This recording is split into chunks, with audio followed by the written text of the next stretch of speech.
100% pure అంటే కొనేస్తున్నారా? 100% స్వచ్ఛమైన product అంటే నమ్మొచ్చా?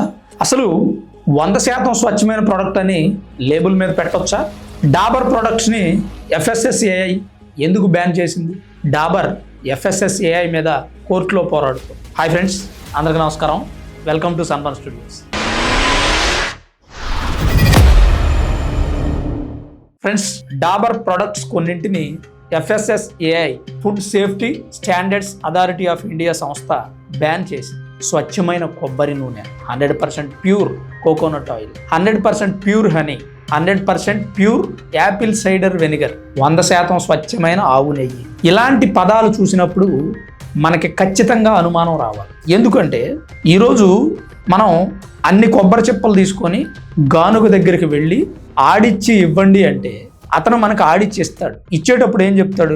బాబు, ఈ కొబ్బరి చిప్పలు అన్నీ కూడా కంప్లీట్గా ముదిరిన తర్వాత కాయ బద్దలు కొట్టి తీసి ఎండలో ఎండబెట్టినవి కాదు, కొన్ని ఇందులో లేత కొబ్బరి చిప్పలు ఉన్నాయి, అలాగే మీరు ఎండలో ఎండబెట్టినప్పుడు సరిగా ఎండక బూజు పట్టింది, నేను దీన్ని ఆడిస్తాను, కానీ అంత స్వచ్ఛమైన కొబ్బరి నూనె మీకు రాకపోవచ్చు అని ముందు అతను చెప్తాడు. 100% ప్యూర్ కొబ్బరి నూనె అంటే ఏంటి?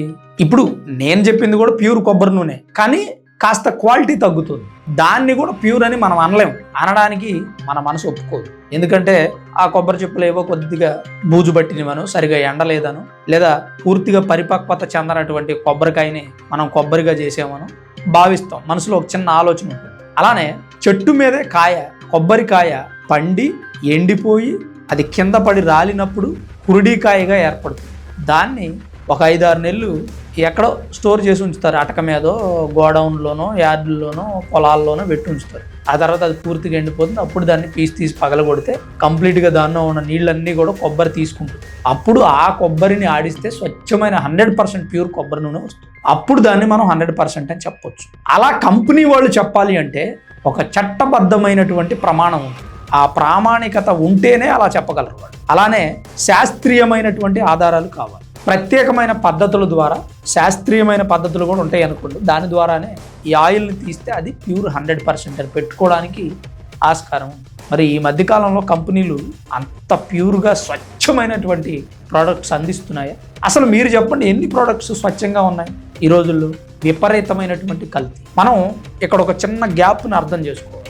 డాబర్ ప్రోడక్ట్స్ని బ్యాన్ చేసింది కల్తీ ఉందని కాదు, లేదా ప్రొడక్ట్స్ బ్యాడ్ అని కాదు. కేవలం లేబుల్లో వినియోగదారులను తప్పుదారి పట్టించేటువంటి పదాలు వాడుతున్నారు. 100% ప్యూర్ అనే పదం మీరు వాడకూడదు.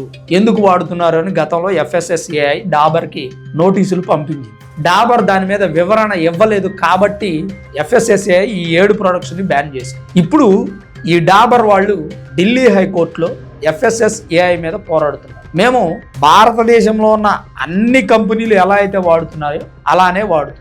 FSSAI మేము రూల్స్ పాటించలేదు అంటుంది. మేము రూల్స్ పాటించాం, పైగా FSSAI మీద మాకు గౌరవం ఉంది కాబట్టి మా ప్రొడక్ట్స్ని అమ్మడం మానేసామని చెప్పి డాబర్ తరపున న్యాయమూర్తి కోర్టులో చెప్తున్నాడు, ఢిల్లీ హైకోర్టు. ఈ మధ్యకాలంలో మనం ఎక్కడ చూసినా కల్తీ, ప్రతిదీ కల్తీ. అంటే డాబర్ కల్తీ అని నేను చెప్పట్లా, లేదా వేరే ప్రోడక్ట్ కల్తీ అని నేను చెప్పట్లా. కంపెనీ ప్రోడక్ట్లే, కానీ దాన్ని రీప్లేస్ చేస్తూ కొంతమంది ప్రబుద్ధులు ఫేక్ ప్రోడక్ట్స్ తీసుకొచ్చేస్తున్నారు. KINLEY కిన్లే, దాని ప్లేస్లో KILNEY కిల్నే అని పెట్టారు. బిస్లరీ, బిల్సేరి, బిర్సేలి, బ్లిసేరి, రకరకాల ప్రొడక్ట్స్, డిఫరెంట్ ప్రొడక్ట్స్. అంటే కంపెనీని డూప్ చేస్తున్నారు.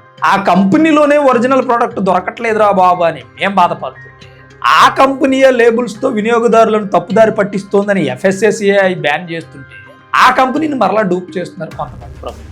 Garam masala, chicken masala, mutton masala, fish masala అని చెప్పి రకరకాల ప్రొడక్ట్స్ మార్కెట్లోకి వచ్చాయి. వీటిని కూడా డూప్ చేసి మార్కెట్లో అమ్మేస్తారు. ఫేక్ లవంగాలు, ఫేక్ యాలుకలు, ఫేక్ మిరియాలు, కల్తీ ఇవన్నీ. నిన్న హైదరాబాద్లో CP సజ్జనార్ గారు ఆయన బృందంతో చేసినటువంటి దాడుల్లో 25 టన్నుల కల్తీ మసాలాలు పట్టుకున్నారంటే ఇంకా ఎక్కడుందండి ఒరిజినల్ ప్రొడక్ట్? ఈ రకంగా కల్తీ జరుగుతుంటే ఏది ఒరిజినలో ఏది కల్తీయో తెలుసుకోలేని స్థితిలో ప్రజలుంటే ప్రోడక్ట్నే కాపీ కొట్టి వేరే ప్రోడక్ట్ తయారు చేస్తే ఎంత దరిద్రంగా తయారైందండి సొసైటీ. డబ్బు కావాలంటే ఏదైనా చేసేస్తాం. జపాన్ లాంటి దేశాల్లో ఈ లేబుల్ గురించి చాలా పెద్ద వివాదాలు జరుగుతాయి. ఒక లేస్ ప్యాకెట్ మీద, లేదంటే ఒక బింగో ప్యాకెట్ మీదో, లేదా ఒక కుర్కురే ప్యాకెట్ మీదో, ఒక లేస్ ప్యాకెట్ మీదో వాడు లోపల ఇస్తున్నటువంటి ఆ చిప్స్ ఉంటాయి కదా, ఆ చిప్స్ సైజ్ ఎంత ఉందో, ఆ బంగాళదుంప చిప్స్ ఉంటుందండి, దాన్ని కట్ చేసినప్పుడు ఎంత సైజ్ వస్తుంది, ఎంత వస్తుంది అనుకోండి, అంత సైజే ఆ ప్యాకెట్ మీద వాడు లేబుల్ మీద వేయాలి. ఆకర్షణీయమైన రంగుతో వేసుకోవచ్చు, అంటే కలర్ఫుల్గా వేసుకోవచ్చు, బ్యాక్గ్రౌండ్ లేదని కలర్ వాడచ్చు. ఆ చిప్ ఏ కలర్ అవుతుందో ఆ చిప్స్ ఉండే కలర్లోనే ఈ ప్యాకెట్ మీద రావాలి, అదే సైజులో రావాలి. సైజు తేడా వచ్చినా ఊరుకోరంట జపాన్.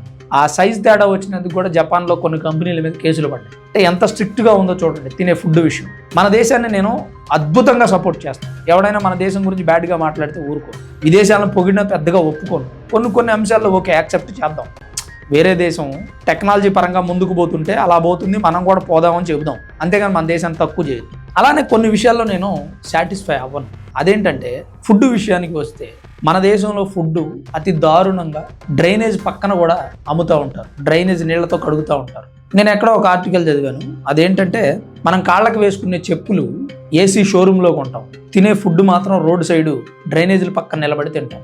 ఈగలు వాలుతూ ఉంటాయి, డస్ట్ పడుతూ ఉంటాయి, నిత్యం రోడ్డు మీద వేల వెహికల్స్ వెళ్తూ ఉంటాయి, మన కంటికి కనిపించని దుమ్ము ధూళి ఉంటుంది, అదంతా ఫుడ్ మీద పడుతుంది. అదే మనం తింటాం, మన పిల్లలు తింటారు. ఎందుకు తినాలి, తినకుండా ఆగిపోవచ్చుగా అని అంటారు. మేము తినకుండా ఆగిపోవాలి అంటే మా ఆకలి చచ్చిపోవాలి. దాన్ని కంట్రోల్ చేయాల్సిన బాధ్యత ఎవరిది? బాధ్యతాయుతంగా అమ్మాల్సింది ఎవరు? Street vendors. వాళ్ళని కంట్రోల్ చేయాల్సింది మున్సిపాలిటీ, గవర్నమెంట్, ప్రభుత్వాలు వాళ్ళని కంట్రోల్ చేయాలి. సరైనటువంటి ఫుడ్ సేఫ్టీ నామ్స్ లేకుండా కనీసం ఒక్కొక్కటి రోడ్ సైడ్ పెట్టేస్తాడు, ఒక గ్లాసులో కూడా పెట్టడు ఫుడ్ని. తినేసేటువంటి సమోసా కానీ జిలేబీ కానీ కొన్ని మిఠాయి బళ్ళు దగ్గర అదేమని అడిగామనుకోండి గీరగా సమాధానం చెప్తాడు, అరే అది తినే ఫుడ్ రా నాయన కొంచెం జాగ్రత్తగా ఉండండి అని చెప్తే వాడు మన మీద రివర్స్ అవుతాడు. అదేమని వాడిని మనం గట్టిగా మందలించామనుకోండి వాడికి నలుగురు సపోర్టర్స్ ఉంటారు కనుక, ఎందుకంటే వాడు బిజినెస్ మ్యాన్, వాడికి సపోర్ట్ చేసే వ్యక్తులు 4-5 ఉంటారు. వాళ్ళు ఈ కస్టమర్ మీద గొడవ పెట్టుకుంటారు, నువ్వు వస్తే ఏంటి రాకపోతే ఏంటి, నువ్వు ఒక్కడ రాకపోతున్నా బిజినెస్ పోయిద్ది అంటే ఎలవాయా అని చెప్పి అక్కడ నుంచి పంపించేస్తారు. ఎవరన్నా ఫుడ్ సేఫ్టీ ఇన్స్పెక్టర్స్ వాళ్ళు వచ్చినప్పుడు వీళ్ళకే గట్టి దెబ్బ తగులుతుంది. ఫుడ్ సేఫ్టీ ఇన్స్పెక్టర్ మంచోడు అనుకోండి, నిజాయితీగా పనిచేసేవాడు అనుకోండి, వాళ్ళ మీద ఖచ్చితంగా చర్యలు తీసుకుంటారు. లేదు లంచాలు తీసుకుని వెళ్ళిపోయే వ్యక్తి అయితే వాళ్ళని ఎవడే ఏం చేయలేడు. ఇది ప్రస్తుతం జరుగుతున్నటువంటి పరిస్థితి.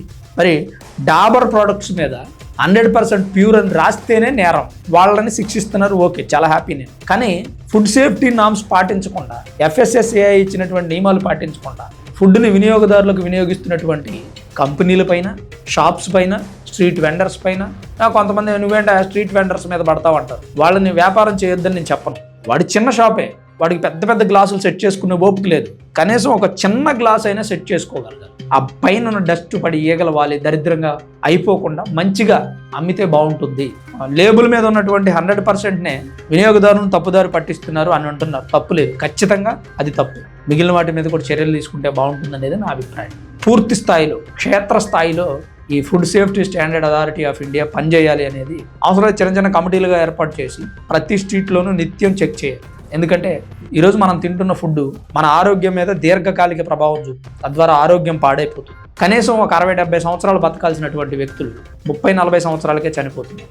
గొప్ప బిజినెస్ మ్యాన్లు, గొప్ప టెక్నీషియన్స్, గొప్ప విద్యావేత్తలు ఎన్నో దీర్ఘకాలిక వ్యాధులతో బాధపడి చనిపోతున్నారు. దానికి కారణం ఫుడ్ కాదు.